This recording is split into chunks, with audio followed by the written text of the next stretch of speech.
Бүгүн деген ушул врач нефрологко карата иш каралды. Биринчи процесс болду. Анан биз жабырлануучу тарап сотко 3 өтүнүч киргиздик. Бул биринчиси иш мамлекеттик тилде каралсын деп. Экинчи тарап каршы болду. Прокуратура аны коргоду, мамлекеттик тилде болсун дегенди. Бирок сот чечим чыгарды. Бул ушул расмий тилде эле каралсын, анан керек болсо ушул мамлекеттик тилге бир котормоо чыгып келебиз деп. Экинчи өтүнүчүбүз бул ачык, айкын ушул онлайн трансляция кылынсын деген. Анткени мыйзамда бизде укугубуз бар. Урматтуу жогорку соттун төрагасы өзү айтып атат. Бирок тилекке каршы бул сот андай чечим чыгарган жок. Бул жерден бизге таңалыштырсуу прокуратура ага да каршы чыкты. Ушул бүгүнкү күндө аудио видео фиксация кылынып атат, ошол эле жетиштүү деп.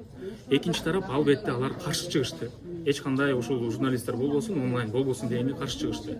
Анан үчүнчүсү бул бөгөө чарасын өзгөртсүн деген биз өтүнүч киргиздик. Бул жерден бизге таңалыштырсуу кайрадан эле прокуратура негедир биз каршыбыз деп ушундай суранышты.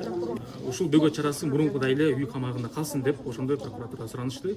Ал эми экинчи тарап алар албетте ушундай эле бүгүнкү күндө калсын деп алар анда суранышты. Анан сот өзүнүн чечим чыгарды. Эч кандай өзгөртүүлөр жок, ошондуктан үй камагында калсын деп. Анан кийинки процесс бул апрель айында коюлду.